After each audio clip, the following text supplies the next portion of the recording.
اعوذ باللہ من الشیطان الرجیم بسم اللہ الرحمن الرحیم سورۃ البقرہ آیت نمبر 15 سے آیت نمبر 20 تک۔ ترجمہ: اللہ ان سے مذاق کر رہا ہے، وہ ان کی رسی دراز کیے جاتا ہے اور یہ اپنی سرکشی میں اندھوں کی طرح بھٹکتے چلے جاتے ہیں۔ یہ وہ لوگ ہیں جنہوں نے ہدایت کے بدلے گمراہی خرید لی ہے، مگر یہ سودا ان کے لیے نفع بخش نہیں ہے اور یہ ہرگز صحیح راستے پر نہیں ہے۔ ان کی مثال ایسی ہے جیسے ایک شخص نے آگ روشن کی اور جب اس نے سارے ماحول کو روشن کر دیا تو اللہ نے ان کا نور بصارت سلب کر لیا اور انہیں اس حال میں چھوڑ دیا کہ تاریکیوں میں انہیں کچھ نظر نہیں آتا۔ یہ بہرے ہیں، گونگے ہیں، اندھے ہیں، یہ اب نہ پلٹیں گے۔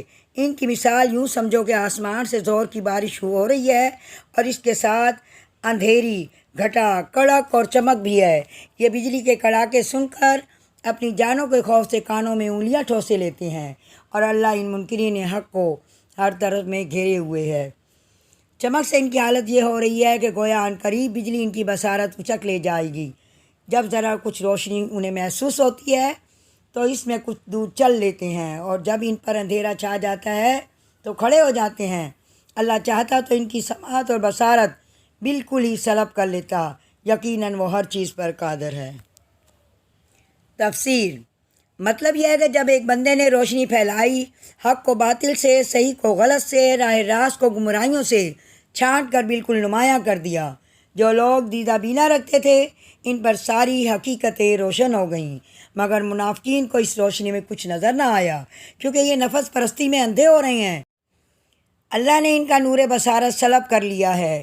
جو خود حق کا طالب نہیں ہوتا، خدا کے ہدایت کی بجائے گمراہی کو اپنے لیے پسند کرتا ہے، صداقت کا چہرہ نہیں دیکھنا چاہتا، انہوں نے نور حق سے منہ پھیر کر ظلمت باطل میں بھٹکنا چاہا تو اللہ نے انہیں اسی کی توفیق عطا فرما دی۔ یہ حق بات سننے کے لیے بہرے، حق گوئی کے لیے گونگے اور حق بینی کے لیے اندھے ہیں۔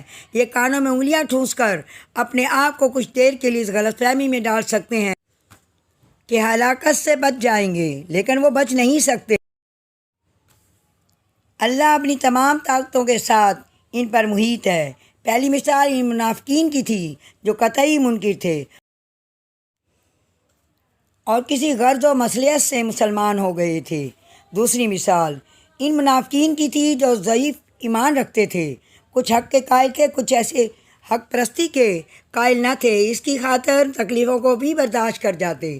اس مثال میں بارش سے مراد اسلام ہے جو انسانیت کے لیے رحمت بن کر آیا۔ اندھیری، گھٹا، کڑک اور چمک سے مراد مشکلات اور مصائب کا ہجوم ہے۔ مثال کے آخری حصہ میں منافقین کی اس کیفیت کا نقشہ کھینچا گیا ہے۔ جب معاملہ ذرا آسان ہوتا ہے تو یہ چل پڑتے ہیں اور جب مشکلات کے دل بادل چھانے لگتے ہیں یا ایسے احکامات دیے جاتے ہیں تو ان کی خواہشات نفس اور تعصبات جاہلیت پر زد پڑتی ہے تو ٹھٹک کر کھڑے ہو جاتے ہیں۔ اللہ کا یہ قاعدہ نہیں ہے کہ جو کسی حد تک سننا چاہتا ہو اسے اتنا بھی نہ دیکھنے سننے دے۔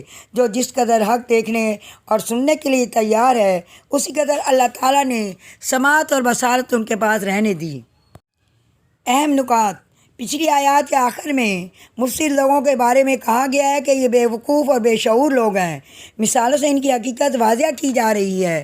مفسد لوگ ہدایت کے بدلے گمراہی خریدنے والے سیدھے راستے پر نہیں ہیں۔ ان کی مثال: انہوں نے آگ روشن کی، ماحول روشن کیا، اللہ نے آنکھوں کی روشنی لے لی، نظر نہیں آتا، بہرے ہیں، گونگے ہیں، اندھے ہیں۔ ان کی دوسری مثال بارش کے ساتھ بجلی کی کڑک ہے، وہ خوف زدہ ہیں، ایسا لگتا ہے کہ بجلی آنکھوں کی روشنی لے لے گی، جانوں کے خوف سے کانوں میں انگلیاں ٹھوسے لیتے ہیں، تھوڑی روشنی ہو تو اس میں کچھ دور چل لیتے ہیں، اندھیرا ہو تو کھڑے ہو جاتے ہیں۔ اس ویڈیو کو لائک کریں، ہمارے چینل کو سبسکرائب کر بیل آئیکن ضرور پریس کریں۔